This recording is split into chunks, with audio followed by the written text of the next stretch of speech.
Success doesn't happen overnight, but it can be built gradually by the power of small, consistent actions. James Clear, in his book Atomic Habits, shows us how tiny habits can lead to remarkable results over time.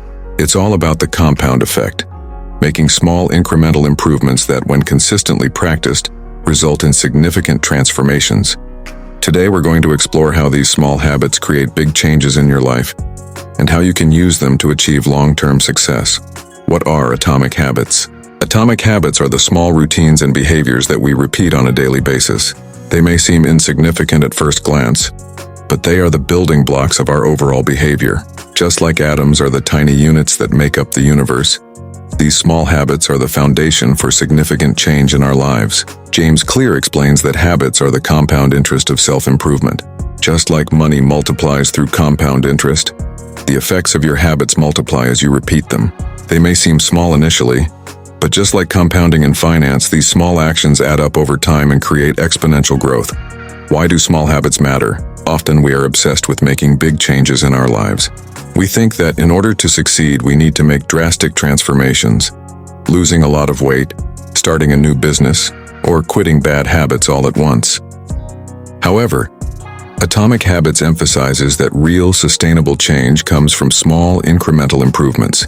It's not about getting 100% better in one day, but getting 1% better every day. Imagine improving by just 1% every day. At first, the progress will seem minor, almost unnoticeable, but over a year, those tiny gains will add up and the results will be tremendous. This is the core concept of compounding. Small improvements over time lead to massive change. The 4 laws of behavior change. James Clear outlines a simple framework for creating good habits and breaking bad ones. This framework consists of 4 laws of behavior change.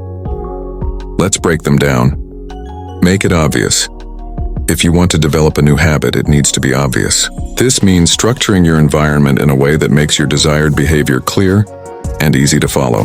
For example, if you want to start drinking more water, leave a water bottle in a place where you can see it frequently. The more visible and obvious the cue, the more likely you are to follow through with the behavior. Make it attractive. Human beings are naturally motivated by rewards and positive reinforcement. If a habit feels good or is attractive, we are more likely to engage in it. To make a habit attractive, you can pair it with something you enjoy.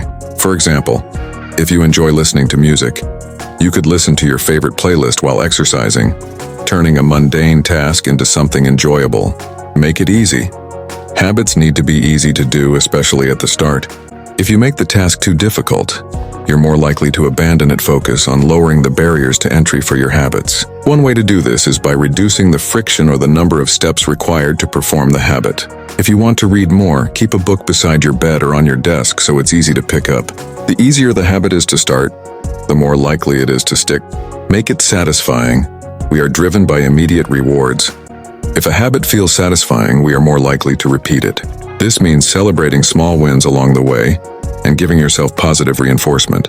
For example, if you are trying to save money, give yourself a small reward when you hit a savings milestone. This makes the habit loop more satisfying and encourages you to keep going. The power of identity. One of the key insights from Atomic Habits is the idea that real change comes from focusing on your identity, not just your goals. Many people set goals like, I want to lose weight or I want to run a marathon, but they don't change their underlying identity. James Clear suggests that instead of focusing on the outcome, you should focus on becoming the type of person who achieves those outcomes.